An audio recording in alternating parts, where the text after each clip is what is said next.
Bom dia, a graça e a paz do Senhor Jesus. Veremos hoje o capítulo número 2 do livro de Tessalonicenses, mercadejar com as ministrações nas igrejas. O que você acha disso? Eu sou o pastor Daniel Deusdete, da Igreja Os Semeadores, localizada ali na QNA 30, lote 7, na Avenida Comercial Norte. Nós somos do canal de vídeo da Semeadores. Inscreva-se aí no nosso canal, aproveitando a oportunidade. Já clica no sininho à sua esquerda, já dê o seu like para nos ajudar no nosso trabalho. Paulo escreveu essa epístola para assegurar aos cristãos tessalonicenses do amor que ele tinha por eles e assim instruí-los a respeito da importância de viver para Cristo e entender corretamente as etapas do seu retorno. Neste capítulo, estamos diante novamente do zelo de Paulo no anúncio do Evangelho de Cristo aos Tessalonicenses.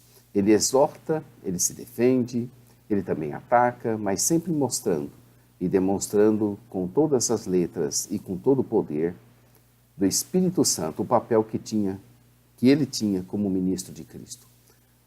Paulo realmente se angustiava até que Cristo fosse formado em cada um dos tessalonicenses. Havia também na época aqueles que mercadejavam a palavra de Deus e não anunciavam a Cristo e o evangelho simples da salvação, mas procediam com engano, com impureza, dolo e exploravam os irmãos que viviam piedosamente. Em minha agenda, aprendi como Paulo. Você poderá ver o seguinte aviso: atenção! Não temos por hábito mercadejar a pura e santa palavra de Deus, com cobranças de serviços e pregações, nem arrecadações de ofertas especiais para nosso sustento.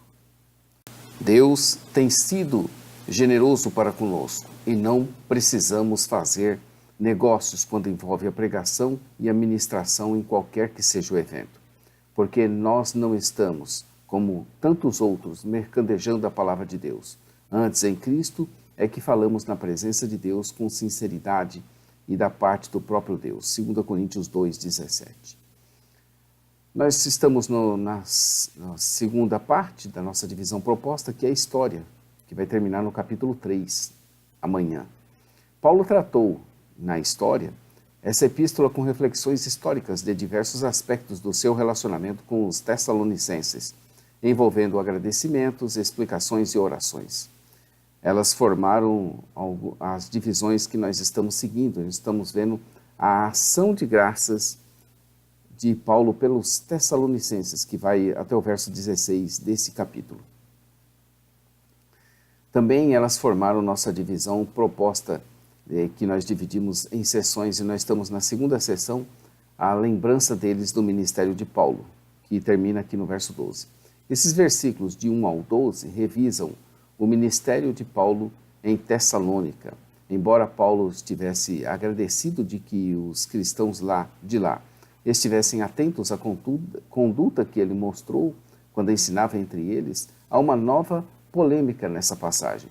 Parece que Paulo estava respondendo a certas dúvidas ou censuras subentendidas que haviam sido feitas a ele. Implicitamente, o apóstolo defendeu a origem, o estilo, a substância e o êxito do seu ministério evangélico entre eles. Ao mesmo tempo, ao recordar a obra que eles e seus companheiros haviam feito lá, deu aos tessalonicenses um exemplo de trabalho amoroso.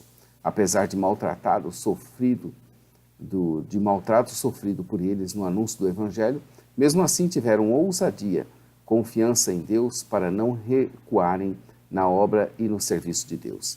Apesar de terem sido chamados por Deus para entrarem no campo da Macedônia, no campo missionário, Paulo e Silvano tinham sido severamente maltratados e algemados numa prisão desse país, em Filipos. Os ministros tinham de ser corajosos e devotados a Deus para continuarem a proclamar Cristo nessa região. Paulo enfatizou a pura e, de fato, divina fonte de sua mensagem de seu ministério. Observe aí o uso enfático de o Evangelho de Deus, conforme aparece nos versos 8 e 9. A mensagem do Evangelho é sempre levada como um encargo do próprio Deus. Em toda essa sessão é visível a afeição de Paulo pelos filhos espirituais, os quais até pouco antes eram completamente estranhos para ele pela separados pela raça, pela cultura e pela religião. Esse verso 12, versículo, resume a exortação de Paulo e seu cuidado durante a primeira visita dele a Tessalônica. Ao contrário dos ídolos, os quais os tessalonicenses haviam deixado, o Deus verdadeiro e vivo tem um reino e glória, e em sua misericórdia insondável ele escolhe dividir o seu reino com aqueles que o adoram por meio de Jesus Cristo. Chamados para entrarem nesse reino, os cristãos reconhecem o seu poder e desfrutam dessa vida aqui e agora, mesmo quando anseiam pelo dia em que entrarão na sua plenitude. Seção 3, a recepção deles da palavra de Deus, dos versos 13 aos versos 16 do capítulo 12, ou do capítulo 2 de Tessalonicenses. Paulo voltou a falar da fidelidade que os tessalonicenses haviam demonstrado, enfatizando especialmente o modo como eles haviam respondido à sua pregação.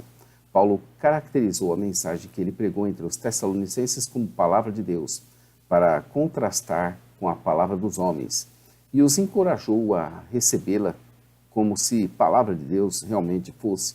E assim que nós devemos também entender que o que estamos fazendo não é pregando a nossa palavra, mas a palavra de Deus.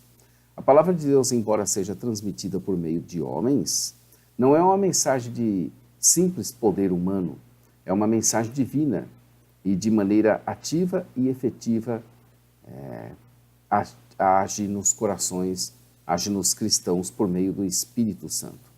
A prova do poder da palavra de Deus neles era que eles, como as igrejas da Judeia, perseveravam com fidelidade e alegria diante da terrível e furiosa perseguição de seus parentes.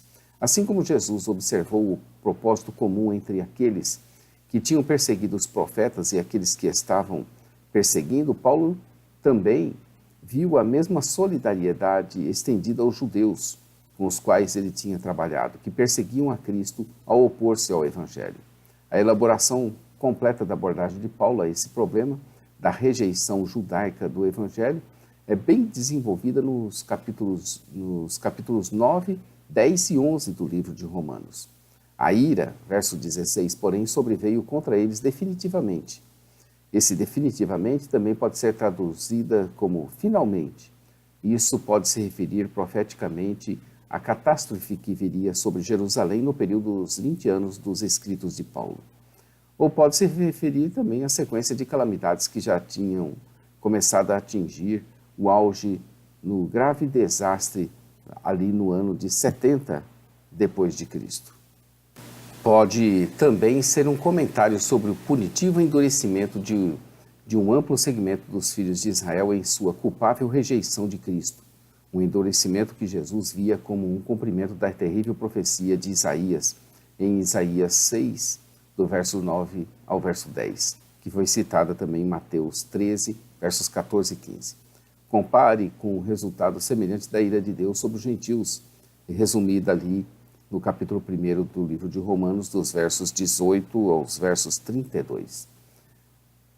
A explicação a respeito da ausência de Paulo, a partir do verso 17 até o verso 10 do próximo capítulo, veremos a explicação do motivo pelo qual Paulo tinha se ausentado. A segunda questão histórica da qual Paulo tinha de tratar era a sua prolongada ausência. Paulo havia deixado Tessalônica abruptamente e não havia conseguido terminar ou retornar. Sua ausência levantou questões sobre a sinceridade do seu amor. Aqui Paulo explicou as circunstâncias da sua prolongada ausência e suas razões para ter enviado Timóteo para ministrar entre eles em seu lugar. Essa palavra grega orfanados, do verso 17, é geralmente usada para os pais, bem como para os filhos que sofrem uma separação. Paulo continuou com a imagem familiar nos versos 7, 11, ao descrever sua relação com a congregação de Tessalônica.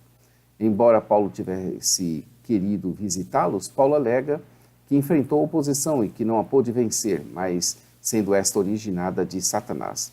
No verso 19, Paulo explica que eles são a esperança, a alegria e a coroa deles, em que eles se gloriavam perante o Senhor Jesus Cristo na sua vinda. Essa é a primeira das 6 ocorrências nas epístolas de Paulo aos Tessalonicenses da palavra grega parousia ou vinda, para falar da segunda vinda de Cristo, todas elas se referindo ao mesmo acontecimento. O outro único caso do termo por Paulo nesse sentido ocorre em 1 Coríntios 15, no verso de número 23. Aqui, a vinda de Cristo está apresentada como o tempo em que as consequências de nossas obras de fé serão reveladas. A alegria e o galardão de Paulo naquele dia será a presença de seus amados filhos espirituais, aqueles que foram convertidos por meio do seu ministério. O capítulo 2 começa dizendo: porque vós, irmãos, sabeis pessoalmente que a nossa estadia entre vocês se tornou infrutífera. É assim que começa o capítulo número 2 de 1 Tessalonicenses. E termina no verso 20. Sim, vós sois realmente a nossa glória e a nossa alegria. Nesta epístola, em especial, neste capítulo, Paulo nos ensina a ter uma vida piedosa, justa e irrepreensível. Chamou-nos a atenção que Paulo tenha falado algo como Satanás ter impedido alguma coisa, uma vez que sua noção de soberania de Deus ultrapassa todos os limites e resiste até às prisões e torturas, sofrimentos que sofreu. Fica aí para a sua reflexão e para a nossa meditação. Nós estaremos vendo amanhã o capítulo de número 3, a oração de Paulo pelos Tessalonicenses. Não perca esse capítulo de número 3. Aproveite aí, inscreva-se aí no nosso canal, não deixe de clicar no sininho para você fazer o acompanhamento e já dê o seu like. A parte escrita é nossa, de nossa produção, está lá no jamaisdesista.com.br. A nossa loja virtual, semeadores.com.br, nosso programa de rádio, nós temos a Rádio Semeadores, transmitindo o programa Palavra de Vida, Momento Missionário, com o pastor Johnny Ramos, diretamente da Suécia, e em breve na nossa igreja, também às quartas-feiras, a partir das 15 horas. Fiquem com Deus, um bom dia a todos. Maranata, ora, ora, vem, Senhor Jesus. Deus te abençoe, querido.